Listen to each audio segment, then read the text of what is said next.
PSS Region Surabaya. Assalamualaikum warahmatullahi wabarakatuh. Waalaikumsalam warahmatullahi wabarakatuh. Alhamdulillahirabbil alamin wassalatu wassalamu ala asrofil anbiya'i wal mursalin wa ala alihi washabihi ajma'in amma ba'du. Pertama-tama mari kita panjatkan puji dan syukur kepada Allah Subhanahu wa taala yang mana kiranya telah memberikan kita berkah dan barakah hingga sampai saat ini ya. Dan mari kita salawat bering salam kepada junjungan Nabi besar Muhammad sallallahu alaihi wasallam yang selalu memberikan kita ujangan melalui Al-Qur'an dan hadisnya untuk kita mempelajari dan memahami kajian-kajian tersebut agar kita bisa hidup di zaman yang lebih tenang dan nyaman, adem, tentrem ya. Oke, sebelum kita memulainya alangkah lebih baik kita salawatan dulu ya. Salawat Jibril, monggo Kang Adin di apa? Allahumma sholli wa sallim wa barik alaihi. Sallallahu ala Muhammad. Sallallahu alaihi wasallam. Sallallahu ala Muhammad. Sallallahu alaihi wasallam. Ya Nabi salam alaika. Ya Rasul salam alaika. Ya Habib salam alaika. Salawatullah alaika. Sallallahu ala Muhammad. Sallallahu alaihi wasallam. Sallallahu ala Muhammad. Sallallahu alaihi wasallam. Tasamsun anta badrun, anta nurun fawqa nuri. Anta samsun, anta badrun, anta nurun fawqa nuri. Anta iksirul wabari. Anta misbahus suduri. Sallallahu ala Muhammad. Sallallahu alaihi wasallam. Sallallahu ala Muhammad. Sallallahu alaihi wasallam. Ya Nabi salam alaika. Ya Rasul salam alaika. Ya Habib salam alaika. Salawatullah alaika. Allahumma sholli wa sallim wa barik alaihi. Salawat, jangan pernah berhenti untuk bersalawat. Bersalawatlah kamu dengan ikhlas kersani Gusti Allah. Dan ingatlah Selawat bisa dilakukan di mana saja, dalam keadaan apapun, dimanapun, kecuali waktu di kamar mandi ya, di buang hajat, jangan ya. Oke, lakukanlah dengan sopan ke saudara kita, yaitu Gus Husin yang saya hormati, yang saya sayangi, dan yang saya cintai. Dan jujur saja saya sangat merindukan beliau ini ya, terutama janggutnya. Jadi pada saat ini beliau hadir, saya ingin bertanya. Apakah beliau bisa menjawab atau tidak? Ya mudah-mudahan pertanyaan saya bisa kita selesaikan ataupun terjawabkan. Oke. Assalamualaikum Gus Husin. Waalaikumsalam warahmatullahi wabarakatuh. Saudaraku tercinta, saya ingin bertanya tapi inti jenengan tinggal menjabarkan. Akhir-akhir ini saya ada istiqomah. Dalam istiqomah saya, saat saya mewirid, saya merasakan kedatangan seseorang. Saya tidak tahu siapa itu, dan saya tidak mengerti siapa itu. Intinya beliau bertanya. Beliau mengatakan bahwasanya Satrio Piningit itu sudah turun ke bumi, sudah turun di Pulau Jawa. Dan dia mengatakan bahwasanya dunia ini mau kiamat ataupun akhir zaman. Ini yang saya pertanyakan, siapa sebenarnya beliau dan kenapa beliau berkata seperti itu? Mohon sudi kiranya untuk dijabarkan, ya terutama untuk saya pribadi yang perlu kediri, yang menjaga diri dan mengkaji diri saya sendiri. Ya juga untuk santri yang ada di sini, juga untuk umat yang mungkin lagi menonton acara kita ini. Monggo. Sebelumnya, Assalamualaikum warahmatullahi alamin. Wassalatu wassalamu ala asrafil anbiya wal mursalin Sayyidina Muhammadin wa ala alihi wa sahbihi ajma'in. Asyhadu an la ilaha illallah wa asyhadu anna Allahumma salli ala Sayyidina Muhammad wa ala ali Sayyidina Muhammad. Allahumma salli ala Sayyidina Muhammadin salatan taghfiru bihal dhunub wa tuslihu bihal qulub wa tantaliqu bihal usub wa talinu bihas su'ub wa ala alihi wa sahbihi wa man ilaihi mansub. Amma ba'du. Hadratul qurama, para alim, para ulama, para masyayikh, para guru, bahkan yang saya muliakan, yang saya cintai dan saya hormati, beliau adalah Mas Karyo,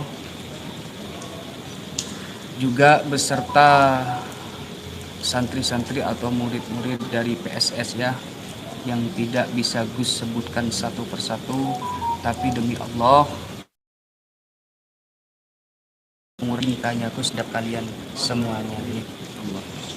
Salawat dan salam marilah kita haturkan kepada junjungan kita baginda Rasul Nabi besar Muhammad sallallahu alaihi wasallam, di mana berkat perjuangan beliau, berkat tuntunan beliau, sehingga pada malam hari ini sampai detik ini kita semua dalam keadaan sehat walafiat tanpa kekurangan sesuatu apapun. Amin. Amin. Allahumma amin.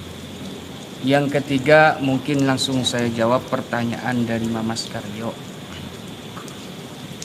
Satrio Piningit dalam salah satu sepengetahuannya khususnya, Satrio Piningit ini adalah salah satu sosok seseorang yang dimana memang secara zahir itu memang dirahasiakan sama Allah. Dan kalau bertanya siapa sih sosok Satrio Piningit ini, kalau secara zahir saya tunjuk siapa itu, mungkin khususnya secara pribadi saya tidak bisa. Tetapi di sini ada ciri-ciri Satrio Piningit. Satrio Piningit itu adalah seseorang yang pertama mungkin ini nilai ketakwaannya kepada Allah sangat luar biasa. Yang kedua, hablum minan nasnya kepada umat, kepada masyarakat, bahwa termasuk pada jenengan-jenengan semua, termasuk sama saya pribadi juga. Beliaunya akan merangkul kita, mengasihi kita, memberikan satu kasih sayang yang sangat luar biasa. Kenapa begitu? Karena kalau dari kata-kata Satrio Piningit ini adalah salah satu seseorang di mana akan mengemban amanah yang cukup besar, yang cukup dahsyat. Jadi beliau jalan satu-satunya hanya dibekali ketakwaan kepada Allah. Dan insya Allah saya mempunyai satu keyakinan di mana Satrio Piningit ini insya Allah adalah wali-walinya Allah, adalah kekasih-kekasihnya Allah. Mudah-mudahan kita sebagai hamba yang dhaif ini, yang selalu banyak salah, mudah-mudahan kita bisa bermujahadah sama alim ulama, bertatap muka, duduk bareng sama para habaib, di mana kita harus bersama-sama beliau ingin mendapatkan satu barokah, ingin mendapatkan satu ilmu. Karena kata Rasulullah, thalabul ilmu faridatu 'alal kullil muslimin. Wajib hukumnya seseorang muslim itu mencari ilmu, bukan sunnah. Satrio Piningit mungkin adalah salah satu sosok yang Allah besok akan turunkan di tengah-tengah masyarakat, khususnya di tengah-tengah dunia ini. Mudah-mudahan beliau ini bisa menolong kita besok, anak cucu kita besok. Kalau kemungkinan sekarang mungkin kita tidak akan pernah bertemu dengan beliau, tetapi insya Allah mungkin anak cucu kita seperti keturunan-keturunan kita yang akan datang, mudah-mudahan bisa berkumpul sama beliau dan bisa belajar ilmu kepada beliau. Yang jelas ilmu tersebut adalah ilmu yang positif, yang dimana ilmu tersebut akan mendekatkan diri kita kepada Allah. Karena kata Allah, wa may yattaqillaha yaj'al lahu makhrajan wa yarzuqhu min haitsu la yahtasib. Barang siapa yang bertakwa kepadaku. Takwa itu definisinya menjauhi. Kenapa lagi di sini? Ada acara apa? Saya tidak suka. Apalagi dari kamera ini. Dur. Sabar mas. Saya tidak suka berkunjung ke sini. Tidak perlu tahu. Saya ada tamu. Saya ada tamu kehormatan. Tolong jangan ganggu kita ya. Bukan urusan, yang penting saya bisa datang ke sini. Jenengan ini siapa? Tidak perlu tahu saya siapa.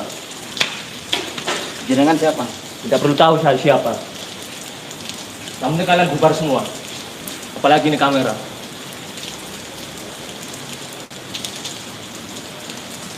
Bisa nggak jangan ganggu kami? Bukan urusan Anda. Yang penting saya sudah kesini untuk menjelaskan semua. Ini ada apa mas? Ini apa kamera ini? Dur. Jenengan santai aja dulu, saya biar layani dulu. Bisa nggak tinggalkan kami? Namanya omong kau. Wah!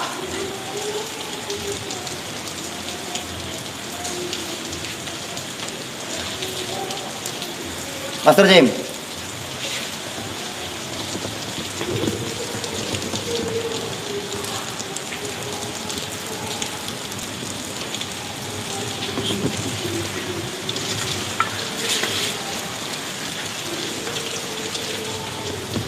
Apa beliau guru? Sini coba kamera. Nggak bisa guru.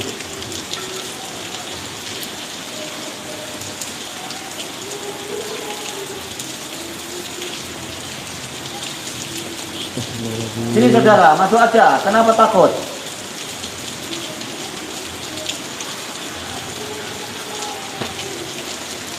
Apa dia? Coba, perhatikan.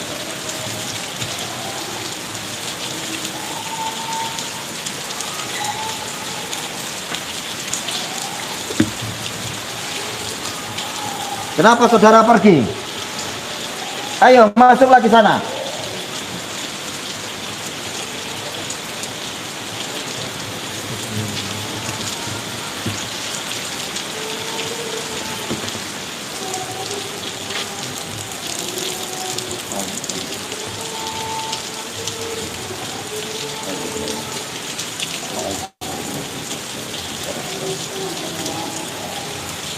Bismillahirrahmanirrahim.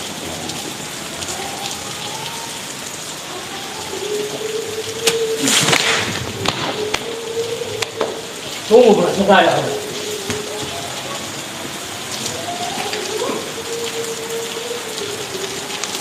Astagfirullahaladzim.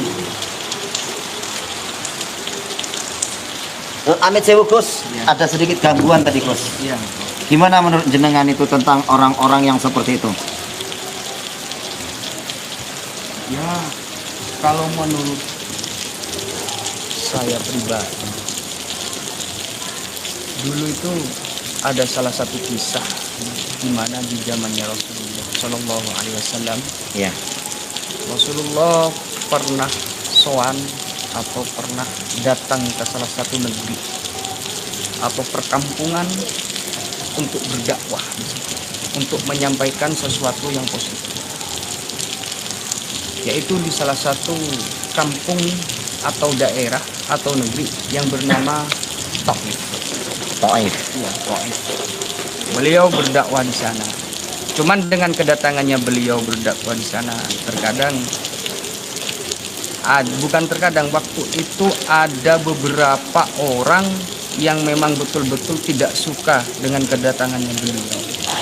Sampai Zaid sahabatnya yang diajak untuk berdakwah sama beliau itu dilemparin batu. Rasulullah dilemparin batu sampai terluka, sampai berdarah. Mas Kari. Jadi itu tanda bukti di mana kalau ada kebaikan yang kita tebarkan, pastinya juga ada kejahatan atau kejelekan. Di mana ada kamar mandi, di situ juga ada peceren ya, Iya. apa ya, aliran-aliran yang kotornya. Intinya hidup ini tidak akan pernah semulus yang kita bayangkan, semudah membalikkan telapak tangan. Dan kejadian yang barusan yang di depan mata saya ini adalah kejadian yang sangat luar biasa. Saya juga kaget, tiba-tiba ada seseorang yang gebrak, tiba-tiba memberhentikan saat saya mau idoh, memberikan ujangan-ujangan. Ternyata seperti itu. Dan hukumnya bagaimana? Yang pertama mungkin hukum kalau seperti itu, ya kita tabayun, kita panggil dulu apa tujuannya. Kalau memang mereka tuh gebrak kita secara dohir, ya kita harus juga pakai perlindungan. Iya. Kalau takutnya ada terancam, kita mau dibunuh, mau dibacok, mau apa. Maka kenapa ulama-ulama khususnya di era sekarang ini memang betul ulama itu harus kita lindungi. Takutnya terjadi hal-hal seperti yang barusan yang tidak kita inginkan. Iya, benar. Maka barusan adalah salah satu bukti di mana kalau kita berbuat baik, sebaik apapun langkah kita, seperfect apapun kita berjuang, tidak akan menutup kemungkinan di situ pun juga akan ada sesuatu yang jelek akan mengikuti kita.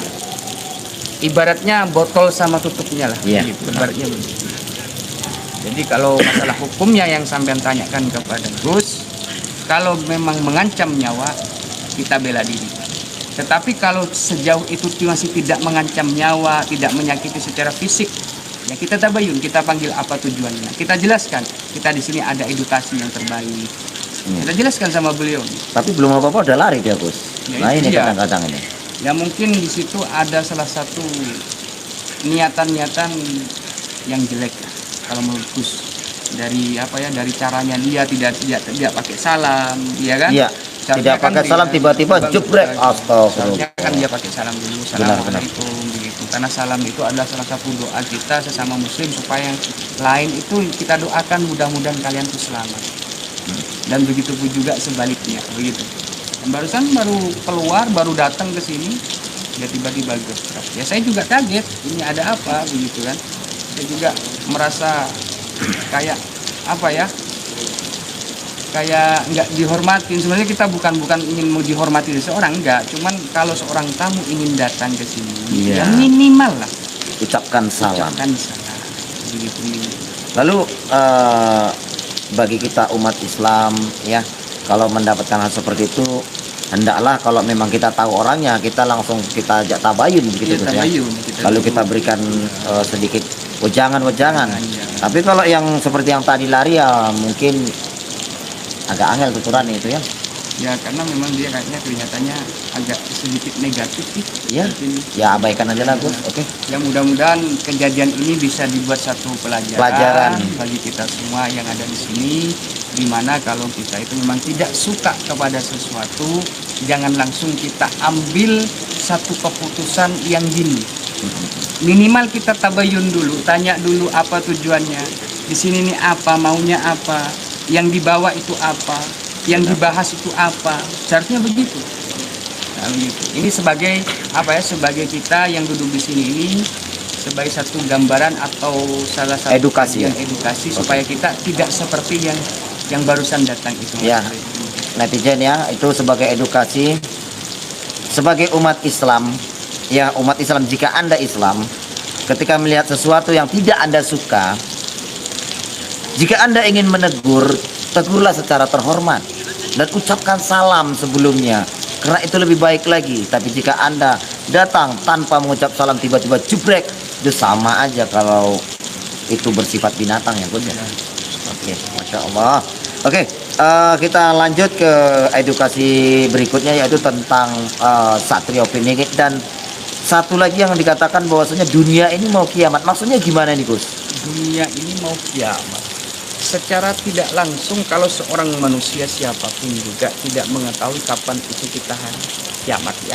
Kapan mau kiamat, bulan apa, tanggal berapa, jam berapa, tahun berapa. Iya. Tidak ada satupun seorang manusia terkecuali Nabi besar Muhammad sallallahu alaihi wasallam.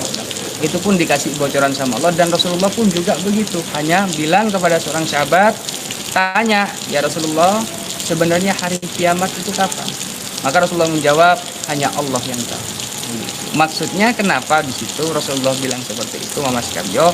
Maksudnya biar ada satu nilai tingkatan peribadahan kita kepada Allah. Iya, benar. Karena kalau tabir ini semuanya Allah buka untuk diri seorang manusia, hijab-hijab ini dibuka, maka yang terjadi adalah tidak akan ada satu keseimbangan seperti kayak sekarang ini. Maka dari itu, wahai sahabatku, wahai saudaraku yang ada di sini, jenengan semuanya jangan terlalu berpikir kapan ya hari kiamat. Dulu pas waktu Gus itu di pondok pesantren, itu ada kabar tahun 99, jam 9, tanggal 9 pas waktu itu akan terjadi hoax, kiamat. Ya? Ternyata sampai sekarang pun juga belum terjadi. Jadi kiamat itu hanya Allah dan yang tahu sama Rasulullah.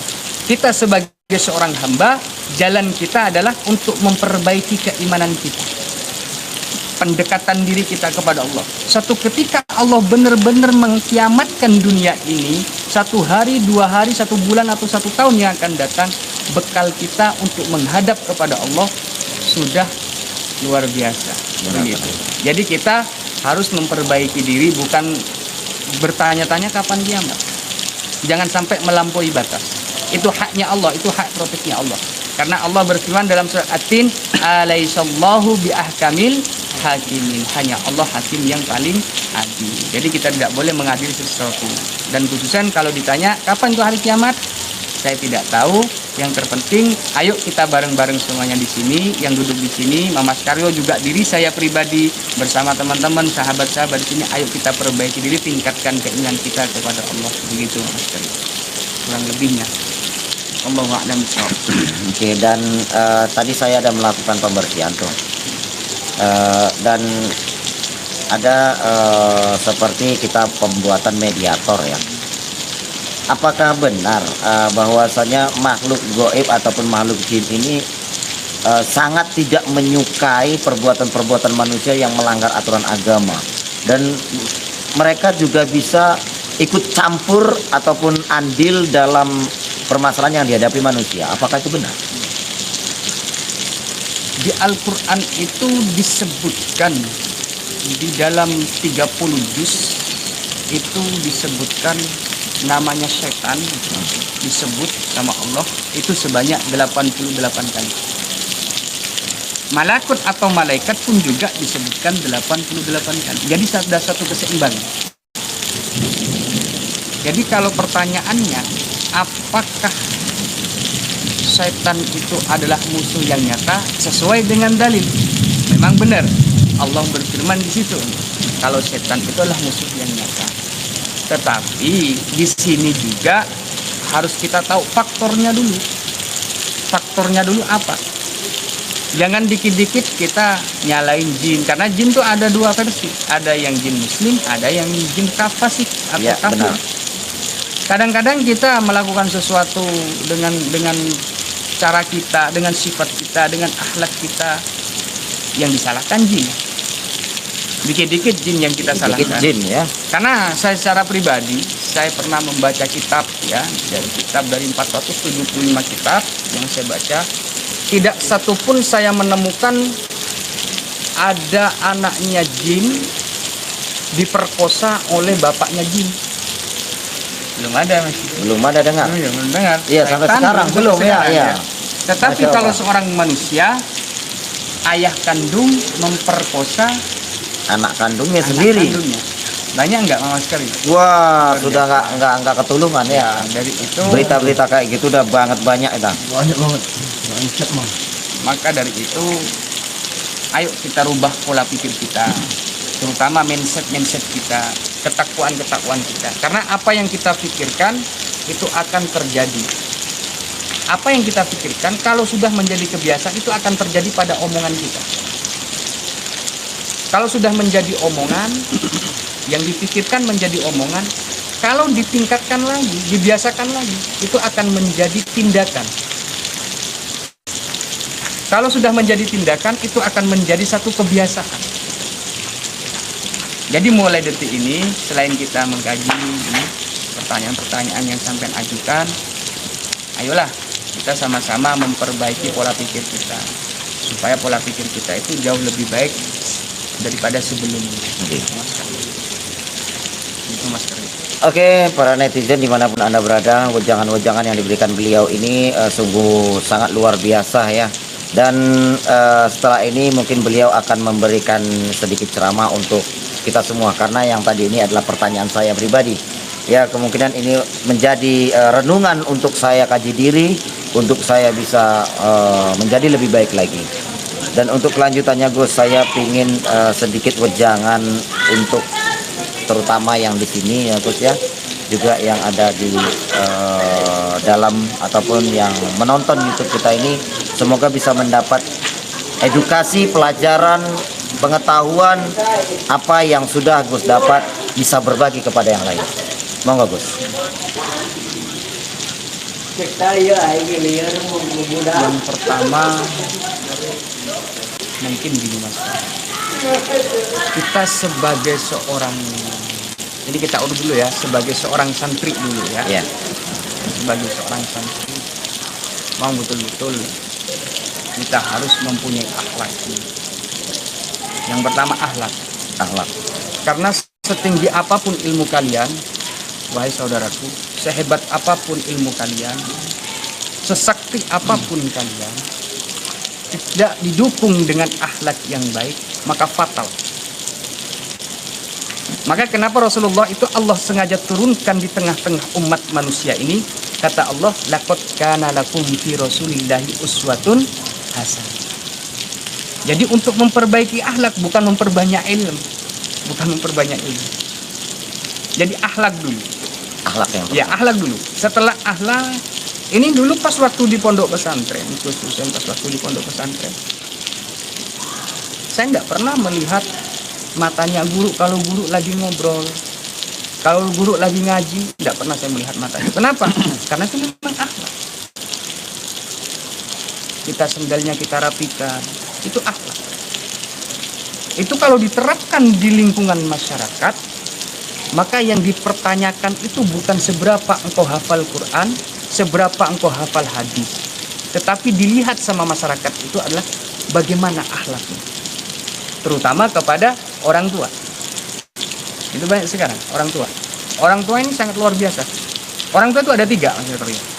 Yang pertama itu adalah orang tua yang melahirkan kita, bapak dan ibu, ya, ayah atau umi, ya. Yang kedua itu adalah yang kalau sudah punya istri itu mertua. Mertua laki-laki, mertua perempuan. Terus yang ketiga, nah ini yang ketiga, itu adalah guru yang menuntun kita. Orang tua yang membesarkan kita secara zahir. Tapi guru adalah orang tua kita menuntun batin kita. Batin kita supaya kita itu bisa selamat dunia dan akhirat. Jadi tidak boleh tiga-tiganya ini kita langgar. Terkecuali di tiga-tiganya orang tua, mertua maupun guru, kalau melanggar hukum syariatnya Allah, melanggar hukum pemerintah, maka jangan kita ikuti. Kita pilih Allah. Nah, begitu. Ini yang terutama, mohon maaf, ini khususnya di sini bukan menggurui, enggak ya, mohon maaf. Ya, ini betul, hanya apa sharing, hanya tukar pengalaman dulu bagaimana suatu ketika Gus itu dalam pencarian ilmu. Tapi bagus itu Gus, karena jujur akhlak itu memang harus diutamakan dan diprioritaskan sebagai untuk menghargai yang lebih tua gitu ya Gus ya. Iya, sama begitu. Lalu bagaimana ya, saya ingin sedikit curhat ya. Iya. Bagaimana dengan santri ataupun murid yang mana kita sudah mencoba untuk membimbing, mencoba untuk memberikan wejangan-wejangan ya, dan mengajak dia belajar menjadi lebih baik ya. Setelah perjalanan waktu, walau alam mungkin apa yang mempengaruhi dia, mungkin ada provokator dari luar ataupun yang bla bla bla bla bla bla, dan murid ini mencari kekurangan gurunya dan koar-koar itu